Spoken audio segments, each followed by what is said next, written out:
So let's see what this young man has to say. He was brave enough to go up against the undefeated Mark in a debate. So more power to him. Let's see what he has to say. Start off on a conciliatory note. I'm sympathetic to white Europeans and Americans who feel like their community, their heritage is under attack. That's a nice way to start. That he's sympathetic to our claim and what is obviously visible, that we're under attack. We're being white erased. Now we'll see, though, as he moves forward. I have no idea. So we'll see as he moves forward. Is his sympathy genuine, or is this cover for an argument that undermines that claim of sympathy, or that disproves the claim of sympathy? I don't know. I can sympathize with your fears that there will be no future for the white race. Okay. Yeah. I can sympathize with all of this because Muslims and whites have a common enemy. All right. I'm a little concerned. And that enemy is this virus, this Okay. He's going to tell us. Cancer known as liberal secular modernity. But no, he's calling anti-whites by the names of their taking, their ideology, anti-whiteism, by the name they have given it. But here is the ironic thing. Who was it that unleashed this virus into the world? All right, he just said it was there was irony about the fact that both Muslims and whites object to anti-whiteism, which he's using their words, liberalism, I think is what he said, secularist liberal society or something, which means that he's about to blame us for it. So he's not going after he's not going after jaywalkers. He's going after white people. Was it the Jews? Was it blacks? What was the complexion?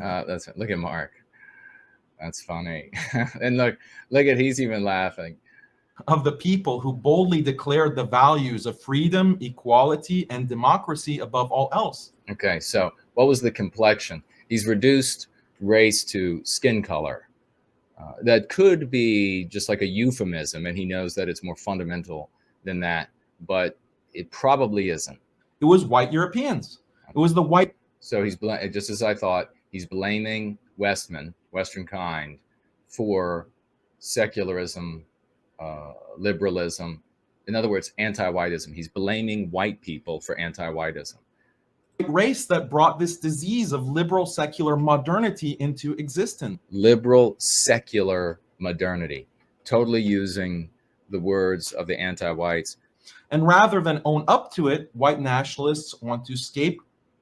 Okay, so he's saying that white people who care about the well-being of white people are ipso facto white nationalists, and that, of course, is not the case. When we're talking about the concept, the title, the rubric, white nationalist, white nationalism, the definition of white nationalism, you might believe, and you probably do, that it's something that is good, that it is something that is moral, that it is something that is, and that's fine. That's fine.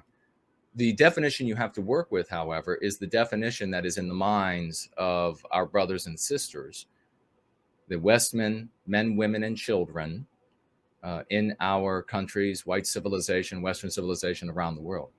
That definition is what? You go ahead and tell me. In the minds, the functional, actionable definition of white nationalism. It is very ugly. It was the white race that brought this disease of liberal secular modernity into existence. And rather than own up to it, white nationalists want to scapegoat. All right, so he's making a historical claim. White people invented this evil thing at some point in the past, not relevant to the discussion of being injured today, unless what? Unless you're going to say you invented it in the past, your people invented it in the past, and now today you, white person, have to suffer for it. So that is, if you do the calculus backwards, and you see that's the only place you can land. Your people created it. Now you have to suffer it. Now, this is not going to be some anti-white tirade. Fact of the matter is, He said anti-white because of your work. because of our work. We are the reason why anti-whites the world over are now saying anti-white. That triumph is beyond comprehension for a single human mind, no matter how high their IQ. Historians will look back on this period and will identify the point at which Western kind being victimized forced, with the magic of words and concepts, into the minds of their victimizers the language that would redeem and release us from their bondage and that victimization. You know, it's always hard to see in the moment how significant something is. When you look back, though, you can really see. And this, I guarantee you, historians will look back and they will say, that was when it happened. Those individuals that were going free, those teams of folks that were working together in concerted effort.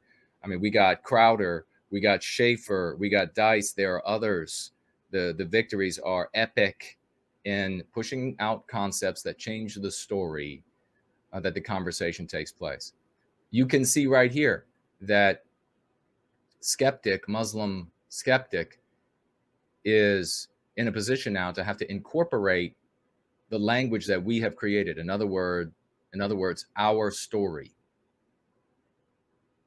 So let's move. I love white people in that some of the best Muslims, past and present, have been white. He loves white people. Well, you know, he would not have had to say that just a handful of years ago. But now he has to preface that, oh, I love white people. How long have you had to hear white people start off with these disclaimers that they're not racist, that they have non-white friends? That's because of the story we're in. But we've changed the story so much that now he has to say he loves white people. The liberal modernism is the gift whites gave to the world. Now, for the uninitiated, this is a fallacy. White people thinking that individuals should not be dominated by tyrants, advancing these arguments, and then having these things, having these concepts, just like we invent firearms, having them turned around and used against us, manipulated in such a way and used against us, does not make those outcomes the responsibility of the creators, much less so the responsibility or the burden of the descendants of those creators. He is going to put everything that Islam and everything that I'm sure like ordinary white people with ordinary sensibilities dislike, all of the things that they dislike, he's going to pack up underneath of the rubric of liberal secular society. So I'm sure you'll see abortion in there. I'm sure you'll see breaking up of families. I'm sure you'll see strip clubs in there. I'm sure you'll see prostitution in there. He'll pack it up all underneath of that. And he's got a villain for it. And the villain is also the white race. The villain is also totally immoral because the villain is blaming these two races. If it's your fault for something, do you expect him to come to any conclusion other than you have to make? And how do you have to make up for it? Well, he's already given you one way, hasn't he? How do you have to repay? Is anybody paying attention? You have to repay by allowing him and anybody else he wants to be in the West. That's how you have to pay. Because he pointed out Mark is scapegoating non-white people. And then he said, you're not going to make anything better by getting rid of all of the minorities. So the remedy then, at least one we know, is that white people have to allow all of these other people to live in the countries that have been created by white people, and it's part of our biospirit. We create Western civilization, which is not to say that wonderful non-white people have contributed wonderful things to the West and have made it their home as well. And that's absolutely the truth, without question. Your enlightened white ancestors came to the Okay, Muslim see. world at the beginning of the 19th century and brutally enforced liberal secular modernity. No, they did not. As a result, dozens of indigenous populations were wiped out, and those who survived have been subjected to When white people went down, this happens, every group of people do the exact same thing when they move into a foreign area, and they've done this throughout time. They ally themselves with some local group or groups, and then they wage war on the other group or groups. Every time. secularization and liberalization, which means that Muslims are being genocided. Oh my goodness.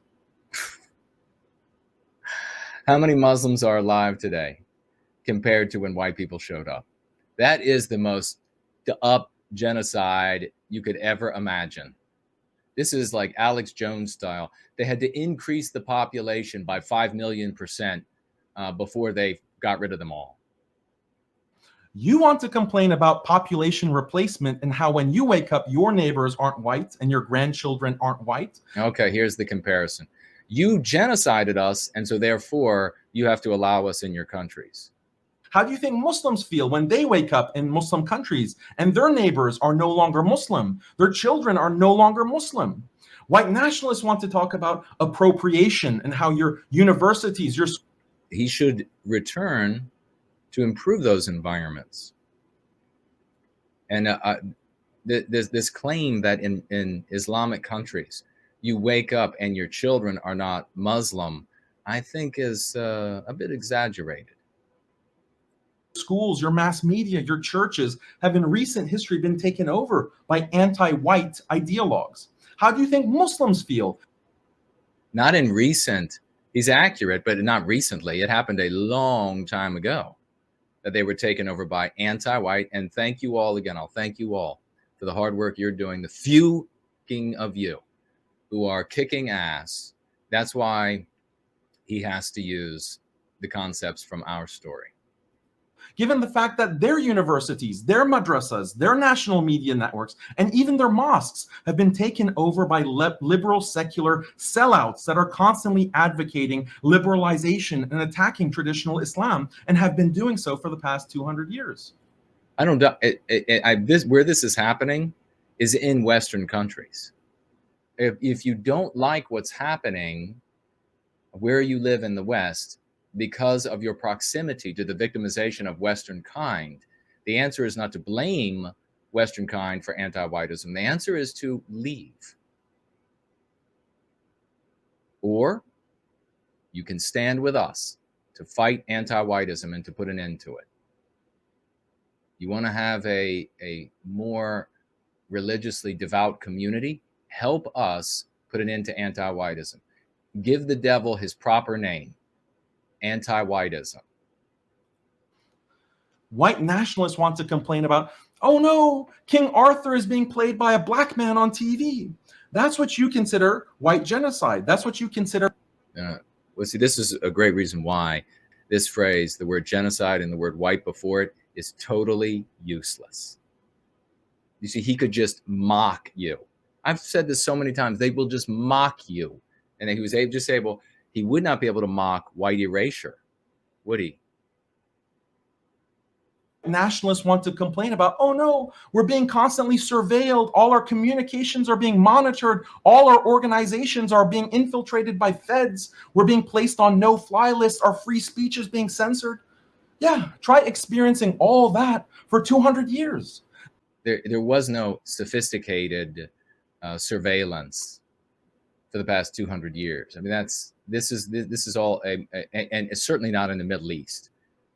In our own backyard, yes, they've been able to surveil us for a long time, and that surveillance has increased and exponentially in recent years, just over our lives. But in the Middle East, no. That's what the West has been doing to the Muslim world. And in the past 20 years, they've ramped it up with the global war on terror, which it must be noted was heavily supported by whites and especially white conservatives who wanted to bomb us back to the Stone Age. Now you're getting a small, now. Yeah, these wars, of course, have never been for just generally speaking, for the benefit of white people. White people are manipulated, psychologically manipulated through psychological warfare, and to endorse such endeavors. But he's going to blame he say earlier that as a Muslim he doesn't practice this group blame. That's just what he's doing again and again and again. That's shameful. Shame on you, buddy. The beginning, this is not a session for hating white people. However, if you I said this is not a session, must be at the end, thank God, not a session for hating white people, but in the form of however, what you want to do is to assign collective blame, and you think it's obvious that the group that is entitled to blame others collectively is the white race, that is something that I would sincerely disagree with. And I want to present an alternative view, not because I want to condemn all whites or... He's done that repeatedly. How disingenuous. Cast whites as the enemies of Islam? No. But if I were going to make, and I'm not, but if I were going to make the argument that one group deserves collective blame for the worst problems that we're facing today... He said if he's going to do it, but he's not doing it, but he has done it and he's about to do it again. To me, it seems like that group is white. But I would emphasize, one of the beautiful things about Islam, we don't get involved in these kinds of arguments like whites are racial enemies or blacks are racial friends. Let's see if what he says is honest here. Enemies and friends are not defined by the color of their skin. They're defined with reference to certain basic fun.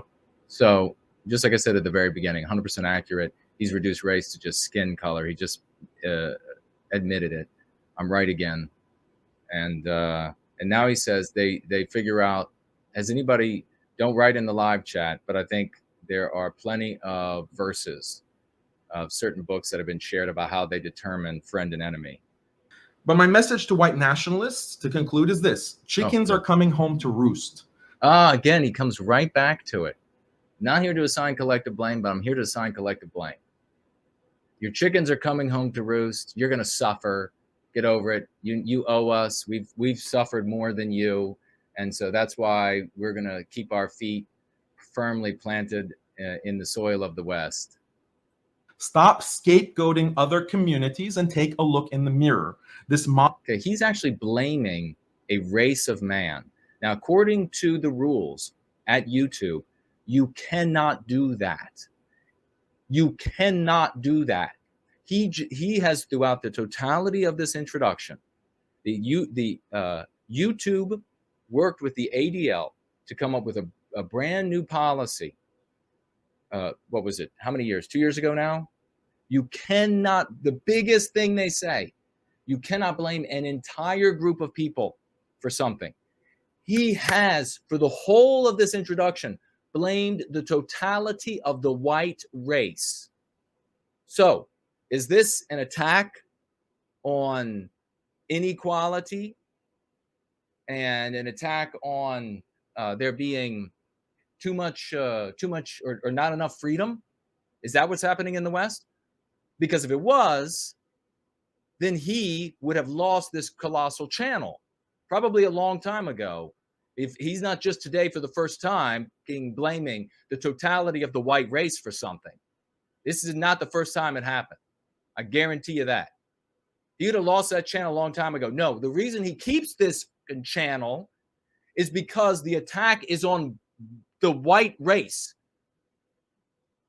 So you are allowed to collectively blame in Western civilization as long as it's the white race.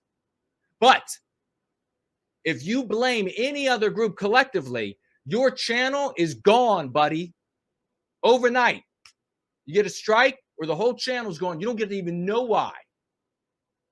So at the very end of his opening statement, we prove beyond a shadow of a doubt by the function of that force beyond us on the platform that we are using to transmit the message that it is not an attack on all family, on all irrespective of who they are, on the inequality of duty, on the limited freedom of duty. It is not an attack on any of that shit.